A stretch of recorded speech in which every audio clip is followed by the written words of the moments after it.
Olá, neste vídeo vamos conhecer o cadastro de itens completos do Syscom. Vamos acessar o sistema.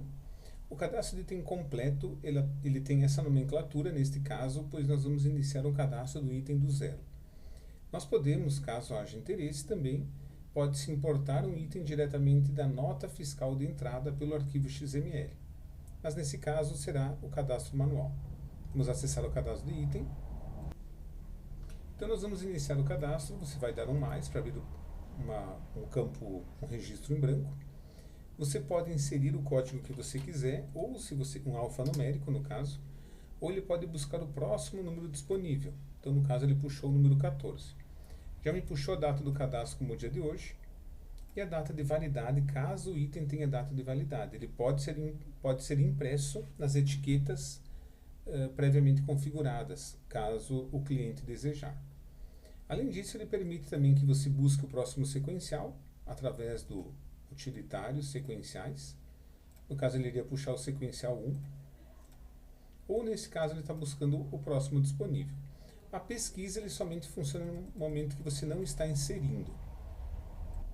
Descrição. Vou colocar item 14. Nesse momento, ele já puxa aqui a unidade de armazenamento, que você pode ter várias. Caso você não tenha a unidade de armazenamento, vou puxar a tela para o lado. Você vai em produtos, itens, auxiliares, cadastros auxiliares, cadastro de unidades de medida. Então aqui você cria quantas unidades de medida você achar conveniente. Ele possui um controle de valor de IPI, principalmente para as vinícolas, tá? Você só precisa preencher o código e a descrição. Se eu quiser, por exemplo, criar um código novo, por exemplo, aqui eu vou criar ml miligramas. Já existe, desculpa. Mas você pode criar quantas unidades de medida você achar conveniente. No importador XML, você também pode cadastrar automaticamente por lá. Próximo campo, subfamília. Bom, o campo de subfamília, ele praticamente necessita de um vídeo para conhecimento do funcionamento dele por completo. Porém, eu vou tentar em poucas palavras mostrar o seu funcionamento. Então, cada item deve possuir obrigatoriamente uma subfamília. Nós temos várias aqui. Por exemplo, eu vou informar que ele pertence à linha de tintas, por exemplo. Certo? Por que ele pertence à linha de tintas? Porque ele possui uma família e um grupo também. Então, no momento que eu vier aqui em produtos, itens auxiliares, eu tenho cadastro de grupo, famílias e subfamílias. Por exemplo, o grupo, eu tenho o grupo de produtos de venda. Eu tenho as famílias. Por exemplo, aqui no caso está repetido, tá? Está repetido o produto de venda, novamente repetir o produto de venda, mas poderia ter família, por aqui, no caso é família, tá? Itens mercado, por exemplo, né? Ele pertence ao grupo de produtos de venda. E, posteriormente, eu tenho a subfamília. Que a subfamília eu posso ter, no caso, o código 1 é SFAN1, o 11 linha costura, o 112 linhas para bordar, o 113 lãs, o 114 aviamentos e assim por diante. No caso tintas, vamos encontrar aqui tintas, eu posso pesquisar, né? Tintas aqui. Tintas ele pertence à família de artesanato e pedrarias. Então existem aqui as famílias cadastradas, artesanatos e pedrarias, que possuem tintas. Então existe toda uma ligação. Por que ele existe essa ligação? Para segmentar os seus itens. Você pode a qualquer momento, em vários relatórios do sistema, por exemplo, tirar um relatório de faturamento por grupo, família, subfamília. Eu só quero da subfamília pijamas. Eu vou repetir, não preciso preencher nenhum campo, só o campo que eu quero tirar, por exemplo, todas as vendas desde o começo do ano. Dar um OK e gerar vai listar somente os itens que estão contidos nessa subfamília. Porém, se eu realmente quiser colocar aqui só da linha de artesanato e pedrarias, por exemplo, eu posso. Só escolhi artesanato e pedrarias. Pode ver que eu não preenchi subfamília. Posso preencher também. Mas eu já segmentei que eu só quero essa. E assim por diante. Então, vários relatórios do sistema, porque todos estão movidos pelo item, né? Eu tenho grupo, família e subfamília, o qual me permite eu segmentar os meus itens além do campo código, certo? Então, grupo, família e subfamília, você vai fazer essa ligação. No item, você só informa a subfamília, porém, ela está ligada à família, que por sua vez está ligada ao grupo. Então, existe uma ligação, uma interligação para posterior segmentação dos meus itens e facilidade para tirar relatórios gerenciais. Falando sobre relatórios gerenciais, também indicadores, nós temos aqui, por exemplo, ABC de subfamílias, ABC de famílias. Então, ele facilita, né, que a gente possa tirar relatórios, qual que é a subfamília que mais vende, qual que é a família que mais vende ou que menos vende. Eu tenho um comparativo do ABC, custo-preço, então eu posso tirar o ABC de famílias, o ABC de subfamília, comparando o preço e o custo que foi cobrado aqueles itens. Bom, falado de grupo, família, subfamília, você vai informar o fornecedor, vou dizer que é sem fornecedor, tenho que ter um fornecedor cadastrado. O item pode ser colocado, mesmo que o seu segmento, no caso, possa não ter o tamanho, cor ou marca, você preenche o que você achar interessante. Tamanho, cor, marca, referência. Classificação fiscal do item, você tem que informar, né, uma classificação fiscal para emissão de nota fiscal consumidor eletrônico. Se você não preencher, o sistema vai permitir que você grave, porém, no momento da emissão da nota, ele vai te solicitar. Código de custo e o preço de custo. Vou dizer que o preço de custo é R$1. O que é o CXX aqui? Vários clientes da Zetec utilizam em suas etiquetas, que são customizadas, a possibilidade de você customizar letras para facilitar o vendedor no ato da venda, saber quanto que é o custo do item. Então, você pode acessar aqui em parâmetros, configuração do código de custo. Vou entrar com a senha padrão. Aqui eu tenho que a senha, o Conquistax, significa que o C é o 1, então podemos ver que ele ficou C, e o 0XX. Então, se nós analisarmos, foi o que ele montou aqui, que significa R$1. Custo DST e custo DPI, você pode informar ou ele pode ser atualizado pela nota de importação, importação do XML. Se um produto for importado, você pode marcar. Preço de venda, vou dizer que eu vou vender a R$2. Ele já assume na tabela 1.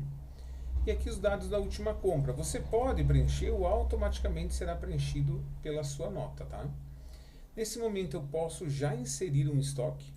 Eu vou inserir aqui que eu tenho 10 em estoque, por exemplo. Eu já posso, se eu quiser imprimir as etiquetas desse item, eu vou dar não. Eu posso aqui alterar ou gerar o preço de venda. Por quê? Um outro detalhe que não foi comentado também. Alterar ou gerar preço de venda. Aqui dentro de famílias, nós podemos colocar que o preço de venda é 10% do valor desta família. Então, digamos, toda vez que um item entrar nessa família, ele vai calcular o custo é R$1, ele vai calcular 1,10 como preço de venda. É 100%, R$2 para as famílias. Se eu quiser, no caso da subfamília, também eu posso informar, tá, o percentual para a geração do preço de venda. Muito bem, continuando, eu posso inserir mais preços em outras tabelas, eu posso inserir entradas manuais de estoque também em outros almoxarifados. Lembrando que aqui ele está entrando no almoxarifado padrão, que é o 1. Descrição geral do item. O que significa? Você pode preencher, como aqui em cima na descrição técnica você tem somente 45 caracteres, aqui ele é infinito. Você escreve tudo que você achar conveniente. Ele permite que você pesquise. Por exemplo, normalmente uma empresa que vende peças pode informar aqui, ele é compatível para qual equipamento ou veículo. Por exemplo, essa peça pode ser usada no veículo Monza, no veículo Corcel, no veículo Chevette, por exemplo, né? Tipo de nota fiscal de entrada dentro do estado tipo de nota fiscal de saída de venda dentro do estado e fora do estado. Aqui repete-se a classificação fiscal. Podemos ver que a gente pode cadastrar aqui nesse símbolozinho azul a classificação fiscal por aqui, se achar conveniente, tá? Pode ser cadastrado. Nesse momento eu já posso salvar, se eu quiser, sem problema nenhum. Nós temos várias outras abas. O que significam essas outras abas? Aqui são mais informações desse item, quando você quer aprofundar mais os dados. Então você tem uma descrição interna que repete-se a técnica, aqui são 45 caracteres, aqui são 30. E nos relatórios é normalmente colocado de 30 para não ocupar muito espaço dos relatórios com a descrição do item. Temos unidade de venda, unidade para vender o item. Então, esse item eu armazeno em peça, eu posso vender em outra unidade e comprar em outra. Eu posso comprar, por exemplo, se eu quiser, em conjunto de pares, eu tenho que informar o fator de conversão, que é 2. Se você exportar, tem que informar a unidade de medida tributável. Peso bruto e peso líquido, caso exista peso, ele já pode calcular para você na nota. Número de volumes, mesma coisa que o peso. Almoxarifado, você pode criar quantos almoxarifados você achar conveniente, aqui no cadastro de almoxarifados. No caso, temos esse outro TS222 aqui, por exemplo, podemos criar o 3. E você informar que o padrão, vou dizer que é interno aqui, o padrão deste item é o almoxarifado 3, por exemplo, né, no caso, se achar conveniente. Peso bruto e peso líquido, classe de IPI. Caso o item possuir IPI, você pode ter uma classe para cálculos, tá? Tipo de nota fiscal dentro do estado e fora do estado é a mesma que temos na primeira tela. Aqui para não contribuinte, aqui para o SPED fiscal, caso você gere. Você pode ter ICMS fixos, caso o item tenha algum tipo de benefício dentro e fora do estado. Repete-se o campo classificação fiscal, o campo SEST, que é o código especificador da substituição tributária. O código de enquadramento do IPI também é exigido para as empresas que não são do Simples. Situação tributária, CST de entrada, que se você quiser já preencher. Alíquota de IPI, para nota fiscal eletrônica. Aqui a natureza de recurso de PIS e COFINS. Tipo de item do SPED, caso você tenha que informar o SPED fiscal, então você tem que seguir as informações do SPED fiscal, principalmente do bloco K, não vou me deter nesse vídeo. Situação tributária do item, tá? No caso do CST, então nós temos aqui entrada e aqui nós temos a saída. Nota fiscal de serviço, deve-se preencher o código de serviço do seu enquadramento na prefeitura. Observação geral do item, se o item é passível ou não de substituição tributária. E aqui, ICMS de entrada, percentual do ICMS diferenciado para entrada, caso haja. Planejamento, nós entramos, então, novamente temos tipo de SPED aqui no final. E aqui nós temos, se você quiser, o sistema permite você controlar, tempo de reposição desse item, por exemplo, 5 dias. Se tem algum ponto de reposição, quer dizer, eu sempre que eu tenho 10, eu quero chamar o meu ponto de reposição. Estoque de segurança, quero ter pelo menos 5 em casa. Tempo de segurança, o que significa? Um tempo a mais do tempo de reposição. Então, se eu demoro 5 dias em média para comprar e receber esse produto, eu vou ter um tempo de 2 dias a mais de segurança. Lote mínimo, toda vez que eu comprar, o meu fornecedor me pede pelo menos 1.000 peças. E o máximo, lote máximo, eu vou colocar 999. Aí ele chegou num limite, eu vou colocar aqui um pouquinho menos. 99.999. Eu sempre tenho que comprar em múltiplos de 1, ou de 2, ou de 10, ou de 15. Identificador de produção, caso você tenha alguma necessidade de emissão de relatórios de necessidades brutas, não é o caso. Garantia em tempo e garantia em quilômetro para o caso de garantia de serviços em prestação de serviço de veículos. E se o controle é por ponto de reposição ou por Kanban. O item pode ser fabricado, comprado ou roteiro. Caso ele seja fabricado, ele pode existir filhos na estrutura do item. Indicadores, o item ele inicia como ativo, então o item pode ser ativo ou inativo, eventualmente no futuro ele pode ser inativado, ele pode aceitar ou não saldo negativo para a parte do estoque, se aceita a quantidade fracionária de uma venda, sempre vendendo em unitário ou 1, alguma coisa fracionário, se ele sai na lista de preço, o código de barras é automaticamente gerado pelo sistema.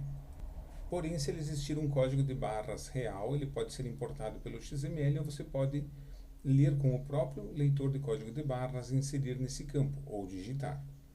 Percentual de comissão, ele permite percentual de comissão por item, caso você assim controle.